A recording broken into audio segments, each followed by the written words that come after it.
नमस्कार, बुलेटिन में आपका स्वागत है। मैं हूं आपके साथ सुकन्या सिंह और सीधा लेकर चलते हैं आपको लोकसभा। सीधी तस्वीरें दिखाते हैं, कार्रवाई हो रही है और जमुई के सांसद चिराग पासवान क्या कुछ कह रहे हैं, आइए सुनते हैं। Honorable Speaker, sir, I rise to oppose the motion and to speak in support of the amendments made by our party.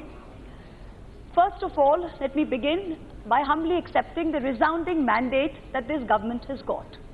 But it is the very nature of the overwhelmingness of this mandate, of the totality of this mandate, that makes it necessary for us to be heard today, for the voice of dissent to be heard today.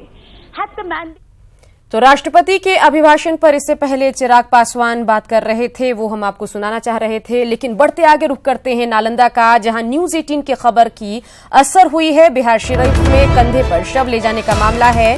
DM Yogendra Singh ने जांच के आदेश दिए हैं। अस्पताल प्रबंधन से स्पष्टीकरण की मांग की गई है। मामले में सिविल सर्जन का बयान भी आया है। परिजनों ने शव ले जाने के लिए वाहन की नहीं की है मांग। बड़ी खबर आपको बता रहे हैं, जहां न्यूज 18 की खबर का असर एक बार फिर से हुआ है। बता दें कि बिहार शरीफ में कंधे पर शव ले जाने का ये पूरा मामला है। डीएम योगेंद्र सिंह ने अब इस पूरे मसले पर जांच के आदेश दिए हैं और अस्पताल प्रबंधन से स्पष्टीकरण की मांग की गई है। सिविल सर्जन का बयान भी आ गया है। परिजनों ने शव ले जाने के लिए वाहन की मांग नहीं की। तो नालंदा से अहम खबर आपको बता दें, जहां बिहार शरीफ में कंधे पर शव ले जाने का मामला सामने आया। इस खबर को प्रमुखता से न्यूज 18 ने दिखाया और हमेशा की तरह न्यूज 18 की खबर पर अब असर भी हो गया है। डीएम योगेंद्र सिंह ने इस पूरे मसले पर जांच के आदेश दिए हैं। अस्पताल प्रबंधन से स्पष्टीकरण मांगा है। चलिए सीधा चलते हैं नालंदा, जहां से हमारे संवाददाता अभिषेक हमारे साथ सीधे जुड़ गए हैं। अभिषेक, एक बार फिर से न्यूज 18 की खबर का असर हुआ है और इस पूरे मामले पर डीएम ने अस्पताल प्रबंधन से जस्टिफिकेशन या स्पष्टीकरण की मांग की है। सिविल सर्जन ने एक अजीबोगरीब बयान दिया है कि परिजनों ने शव ले जाने के लिए वाहन नहीं मांगा, इसलिए हमने अरेंज नहीं की। अपडेट आपके पास क्या कुछ आ रहा है, ये बताइए। ये बता दो कि फिलहाल इस मामले में डीएम ने संज्ञान लिया है और सीएस से स्पष्टीकरण की मांग की है। यहाँ तक सीएस ने सबका डीएम का उसके बाद तुरंत अस्पताल प्रबंधन से स्पष्टीकरण मांगा है, जिसके बाद ये स्पष्टीकरण का खेला चल रहा है। हालांकि इस मामले में सबसे बड़ी बात है कि जो सीएस का कहना है कि हमें इस मामले में कोई जानकारी नहीं है और यहाँ क्या कैसे वाहन सब कैसे ले गया ये अभी भी नहीं पता है। हालांकि इस मामले में स्पष्टीकरण सिर्फ मांग की गई है, स्पष्टीकरण का खेला चल रहा है अभी। बिल्कुल, यहाँ पर लेकिन न्यूज 18 की खबर का असर हुआ है और इन सब मसले पर क्या आपने परिजनों से, परेशान जो परिजन है जो अपने कंधे पर शव लेकर जा रहे थे, उनसे आपकी कोई बातचीत हुई? क्या उन्होंने कहा इस पूरे मसले पर? उन्होंने क्या शव वाहन की मांग की थी या नहीं? जी, हालांकि इस मामले में परिजन का कहना था कि तो जैसे ही डॉक्टर ने मृत घोषित किए वो तो रोते बिलखते निकल चुके थे। और जहां तक की बात रही डॉक्टर की, तो डॉक्टर ने इस मामले में कहा कि हमसे कोई संपर्क नहीं किया गया, ना एम्बुलेंस की मांग की गई, जिस कारण से एम्बुलेंस हम नहीं दे पाए। चलिए अभिषेक, नजर बना के रखिए। तमाम जानकारी के लिए आपका शुक्रिया। बढ़ते आगे बात करते हैं गया की, जहां आंगनबाड़ी सेविका की नियुक्ति के एवज में एक कर्मचारी के घूस लेने का वीडियो वायरल हो रहा है। हालांकि इस वीडियो की पुष्टि न्यूज 18 नहीं करता, लेकिन तस्वीरों में रुपए गिनकर दिए जाते हुए साफ दिख रहा है। दावा किया गया है कि इस वीडियो में मोहनपुर सीडीपीओ दफ्तर में कार्यरत धर्म कुमार नाम का कर्मचारी घूस के तौर पर 30,000 रुपए एक शख्स से ले रहा है, जो अपनी पत्नी की नियुक्ति वार्ड 2 में बतौर आंगनबाड़ी सेविका के तौर पर कराना चाहता है। नौकरी दिए जाने के लिए 75,000 रुपए की डिमांड की गई थी, लेकिन एडवांस के तौर पर 30,000 दिए जाने के दौरान वीडियो बनाकर उसे वायरल कर दिया गया। हालांकि जिलाधिकारी ने वीडियो की जांच कराकर दोषी कर्मी पर कार्रवाई की बात कही है।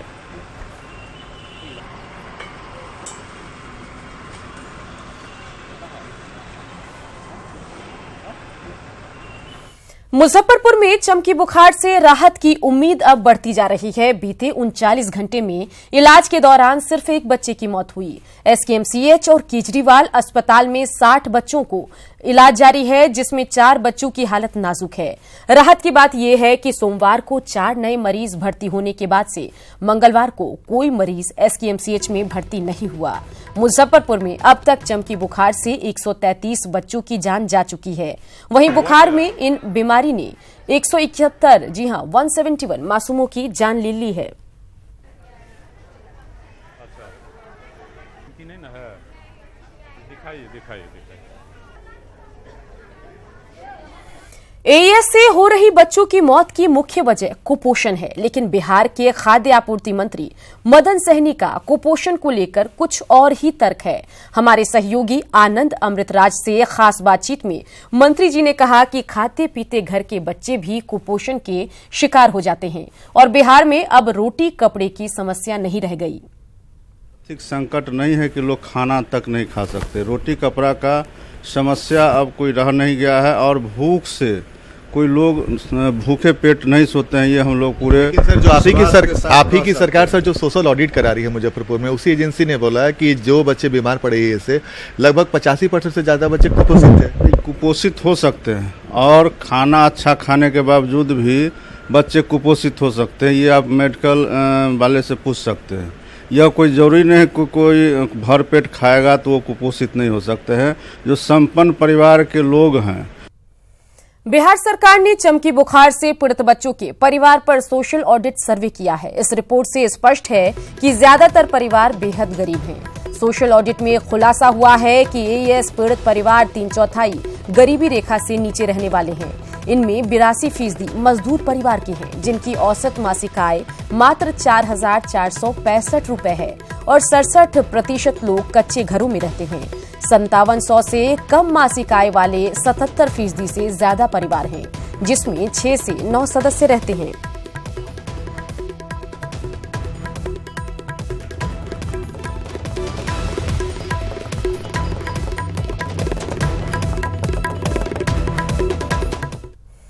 पटना में सीएम नीतीश कुमार आज एक बार फिर लॉ एंड ऑर्डर की समीक्षा कर रहे हैं। समीक्षा बैठक में सीएम राज्य में हुई आपराधिक घटनाओं के बारे में जानकारी ले रहे हैं। समीक्षा बैठक में डीजीपी गुप्तेश्वर पांडे समेत कई आलाधिकारी मौजूद हैं। चुनाव के बाद बिगड़ी कानून व्यवस्था को दुरुस्त करने के लिए सीएम ने 7 जून को भी समीक्षा बैठक की थी, जिसमें सीएम नीतीश कुमार ने सूबे में विधि व्यवस्था और अपराध की स्थिति की समीक्षा की थी। साथ ही कानून व्यवस्था को दुरुस्त करने को लेकर अधिकारियों को कई आदेश दिए थे।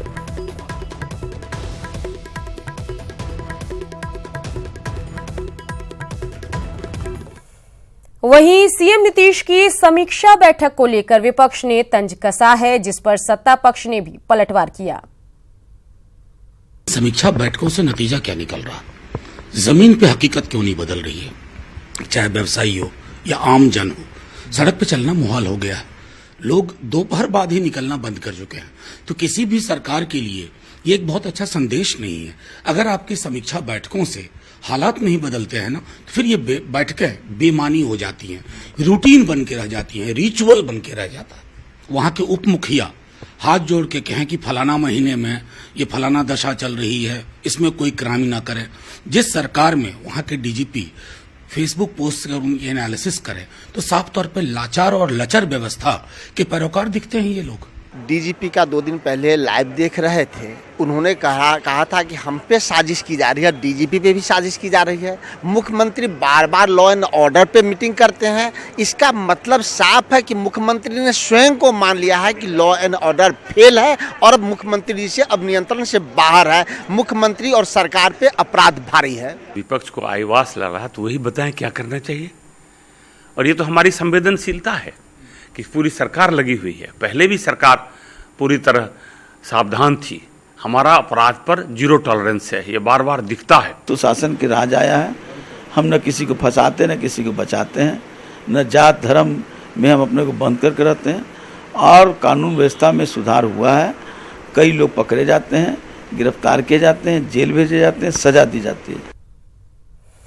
बढ़ते आगे बात कर लेते हैं पटना नगर निगम की, जहां सियासत चरम पर है। निगम के पार्षद डिप्टी मेयर विनय कुमार पप्पू के खिलाफ अविश्वास प्रस्ताव लाया गया है, जिस पर वोटिंग होगी। इसके लिए बांकीपुर अंचल में धारा 114 लागू है। वोटिंग से पहले पटना नगर निगम की मेयर ने कहा कि हम लोग मिलकर विकास का काम कर रहे हैं। अगर डिप्टी मेयर भी साथ होते तो और बेहतर होता।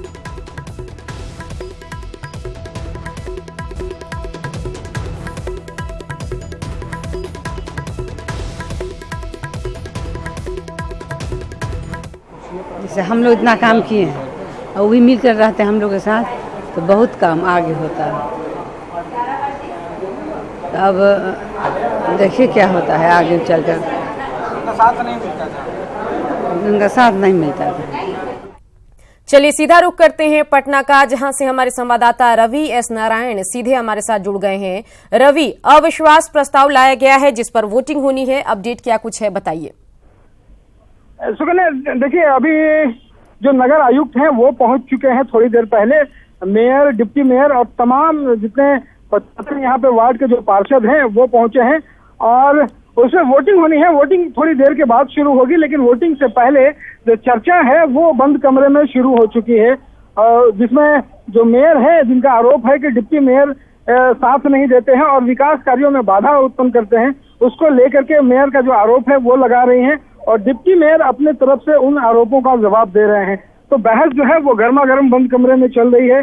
जो बहस पूरी होगी उसके बाद जो है वो वोटिंग होगी और वोटिंग के बाद ये तय होगा कि डिप्टी मेयर रहेंगे या फिर जाएंगे। लेकिन सबसे बड़ा सवाल है कि जब भी यहाँ पे बहस होती है, बहस में मीडिया को शामिल रहने की अनुमति रहती है, लेकिन इस बार जो है वो बहस से मीडिया को दूर रखा गया है और मीडिया को बाहर कर दिया गया है। तो ये एक यहाँ पे समस्या देखी जा रही है, लेकिन ये तय है कि थोड़ी देर में ये सारा जो ये है वो साफ हो जाएगा कि डिप्टी मेयर रहते हैं या फिर जाते हैं। सुकन्या, बिल्कुल रवि, बड़ा प्रश्न यही है कि डिप्टी मेयर रहेंगे या जाएंगे। तमाम जानकारी के लिए आपका शुक्रिया। वोटिंग होना है, उसके बाद वोटिंग के नतीजों का इंतजार हम कर रहे हैं। बढ़ते आगे बता दें कि बिहार में नीतीश सरकार के करीब 14 साल हो चुके हैं। इन 14 सालों में नीतीश सरकार ने विकास के कई काम किए हैं, लेकिन साथ ही कई घटनाओं को लेकर सरकार की उपलब्धि सवालों के घेरे में है। बिहार की मौजूदा सरकार को सत्ता संभाले करीब 14 साल हो गए। लोग प्रदेश में बेहतर कानून व्यवस्था, सड़कों के जाल, विकास, स्वास्थ्य और शिक्षा के क्षेत्र में बेहतर काम के लिए सरकार की सराहना करते हैं। यहाँ तक कि सरकार को सुशासन की सरकार तक कहा जाता है। लेकिन 2016 के इंटर टॉपर घोटाले, शिक्षकों की संख्या में भारी कमी और एईए से हो रही सैकड़ों बच्चों की मौत ने सरकार की उपलब्धियों पर सवाल खड़े कर दिए हैं।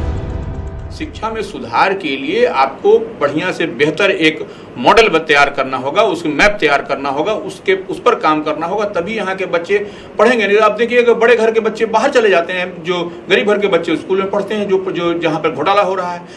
स्वास्थ्य का भी वही स्थिति है, गरीब के बच्चे मर रहे हैं, बड़े घर के बच्चे तो बाहर चले जाते हैं इलाज कराने। विपक्ष जहाँ नीतीश सरकार को हर मोर्चे पर फेल बता रहा है, वहीं जेडीयू बिहार सरकार का न सिर्फ बचाव कर रही है बल्कि बिहार को रोल मॉडल भी बता रहे हैं। प्रचार के लिए सुशासन है, सभी देवानुशासन है, लेकिन असल में सरकार जनता की दुर्दशा। सरकार ने बिहार के सड़कों की रख रखाव के लिए जो रोड मैप तैयार किया है, उसमें देश के दूसरे राज्यों को और केंद्रीय सड़क परिवहन मंत्रालय को बिहार के रोल मॉडल को अपनाने की सलाह दी। नीतीश सरकार की उपलब्धियों को खारिज नहीं किया जा सकता, लेकिन नीतीश सरकार की जिन योजनाओं का दम भरा जाता है, उनमें से ही अगर कई योजनाएं फेल साबित होने लगे तो सवाल उठना लाजमी है। न्यूज़ 18 के लिए पटना से संजय कुमार की रिपोर्ट। बिहार में इन दिनों बालू माफिया की बहार है। पटना से सटे बिहटा और पालीगंज में तो बालू माफिया ने मानो अंधेर गर्दी ही मचा रखी है। रिपोर्ट देखिए।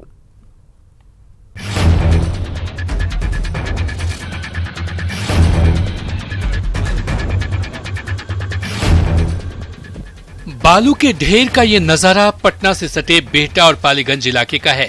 यहाँ कई जगहों पर बालू माफिया ने खनन बंद होने से पहले बालू का सुनहरा पहाड़ बना रखा है। दरअसल 30 जून से 3 महीने के लिए बालू का खनन बंद रहेगा, लेकिन इससे पहले ही प्रशासन के आदेशों की धज्जियां उड़ाते हुए बालू माफिया ने अपने 6 महीने की खुराक जुटा ली है। वहीं खनन पदाधिकारी बालू के अवैध खनन करने वालों पर कार्रवाई की बात कह रहे हैं। शिकायत तो अंचल अधिकारी से लेकर के, थाना से लेकर के आपके अनुमंडल पदाधिकारी तक, कमिश्नर और जिलाधिकारी तक, जिलाधिकारी के द्वारा रोक लगा हुआ है, इसके बावजूद हो रहा है और उसका रेगुलर जांच किया जा रहा है और उसका भौतिक सत्यापन भी किया जाएगा। और इसके लिए डीएम साहब के स्तर से संबंधित सीओ, थानाध्यक्ष, एसडीओ, एसडीपीओ का टीम भी करेगी। बिहटा के बिंदौल इलाके में विवादित जमीन पर धारा 144 भी लागू है। बावजूद इसके बालू माफिया इसी रास्ते से बालू का भंडारण कर रहे हैं। वहीं पटना एसएसपी की माने तो पूरे मामले की जांच दानापुर एसडीपीओ कर रहे हैं। स्वयं जो है जिला पदाधिकारी महोदय के साथ हम गए थे, वहाँ पर हम लोगों ने विजिट किया था और सभी को जो है वो जो पुलिस महकमे के हैं उनको इस बात को लेकर के सजग किया गया है कि जो भी इसमें दोषी हैं उन पे त्वरित कार्रवाई हो। बिहटा में सोन किनारे बालू खनन को लेकर अब तक कई हत्याएं हो चुकी हैं, लेकिन प्रशासन की लाख चौकसी के बाद भी बालू का अवैध खनन बंद नहीं हो पा रहा है। न्यूज 18 बिहार के लिए बिहटा से आदित्य की रिपोर्ट। खबर पटना से है, जहां बेखौफ बदमाशों का कहर जारी है। अपराधियों ने कंकड़बाग इलाके में लूटपाट के दौरान कारोबारी राजेश अग्रवाल को गोली मार दी। कारोबारी को गंभीर हालत में निजी हॉस्पिटल में भर्ती कराया गया है। मामले की छानबीन खुद सिटी एसपी पूर्वी कर रहे हैं।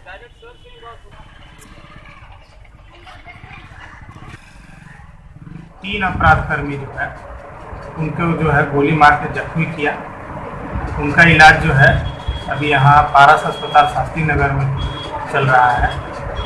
और ये बात जो है किस इंटेंशन से मारा, क्या छीना, उसमें क्या था, उनसे हम लोग बात करने की कोशिश कर रहे हैं। और जैसे ही हम लोग संपर्क में आते हैं तो इंटेंशन के बारे में पता चलेगा कि क्या क्यों जो है इस तरह की घटना। किशनगंज की सड़कों पर मकई सुखाने के चलते यातायात की समस्या पैदा हो गई है। इसके चलते अक्सर सड़क हादसे होते रहते हैं, जिसमें आम लोगों को अपनी जान गंवानी पड़ती है। राहगीरों ने प्रशासन से सड़कों पर मक्का सुखाने पर रोक लगाने की मांग की है। इस पर किशनगंज के डीएम और एसपी ने समुचित कार्रवाई करने की बात कही है। बहुत ही कड़ाई से हम लोग इस चीज़ को लेंगे कि रोड्स पर किसी भी प्रकार से मक्का सुखाना या धान सुखाना वो नहीं किया जा सकता है। और उसी के चलते बहुत सारी दुर्घटनाएं होती हैं। तो मैंने सभी थानाध्यक्षों को और सीओ साहब को निर्देशित किया है कि जहां पर भी इस तरीके का मामला उनके संज्ञान में आता है तुरंत उसको जब्त कर लें। और पुलिस और जिला प्रशासन मिल करके ऐसे सभी जगहों को चिन्हित कर रही है। जहाँ पर भी इस तरह की बातें आ रही है उसको सख्ती से निपटा जाएगा। किसी भी तरीके से सड़क को और परिवहन को बाधित करने का अधिकार किसी को नहीं दिया गया है। उन सबको चिन्हित करके उन पर कड़ी कार्रवाई की। जमीन की वजह से सबसे ज्यादा मुकदमेबाजी होती है और सबसे ज्यादा जानी जाती है, लेकिन सरकार इन सबसे अनजान बनी हुई है। भूमि सुधार विभाग के ऑन दाखिल खारिज की स्थिति से सरकार के अनजानेपन को आसानी से समझा जाता है।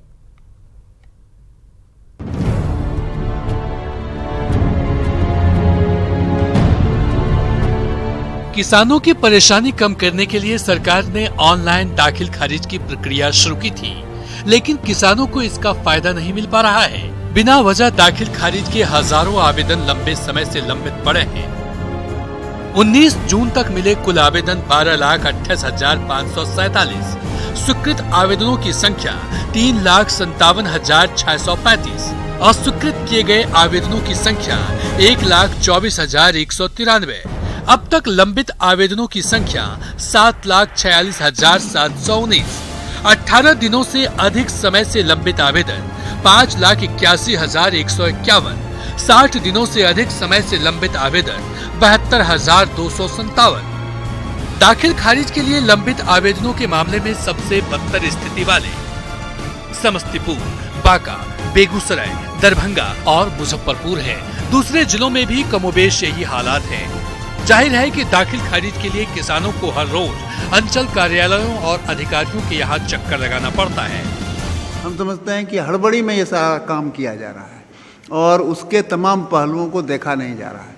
इसलिए हम समझते हैं कि जो छोटे छोटे किसान हैं, जो कुछ अपना बेच बाच करके अपना काम करना चाहते हैं, उन लोगों के लिए तो और ज्यादा कठिनाई है। ऑनलाइन दाखिल खारिज की सरकार की योजना को विपक्ष ने फ्लॉप करार दिया है और सरकार पर भ्रष्टाचार का आरोप लगाया है। सरकार ने जो दावा किया था कि ऑनलाइन दाखिल खारिज होगा, ये कहीं दाखिल खारिज नहीं हो रहा है। घोर भ्रष्टाचार है, किसान परेशान है। दाखिल खारिज और एलपीसी राज्य के लोगों के लिए सबसे अधिक कठिन दस्तावेज बन चुका है। सरकारी योजनाओं का लाभ के लिए ये दोनों दस्तावेज जरूरी है।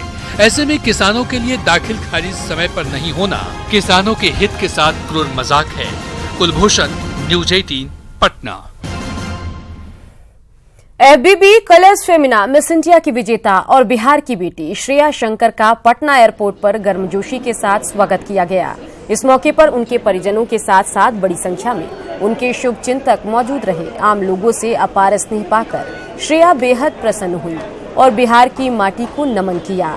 साथ ही बिहार का नाम आगे भी रोशन करने की बात कही।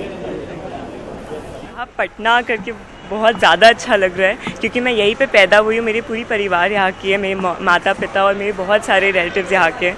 एंड यहाँ पे आकर के सबको देख करके बहुत ज़्यादा अच्छा लग रहा है। आप लोग का प्यार देख के बहुत अच्छा लग रहा है। अभी तो देखते हैं, अभी मेरा इंटरनेशनल पैजेंट है तो पहले मैं उसकी तैयारी करूँगी और उसके आगे जैसे जैसे आशा करते जैसे अच्छा हो सब।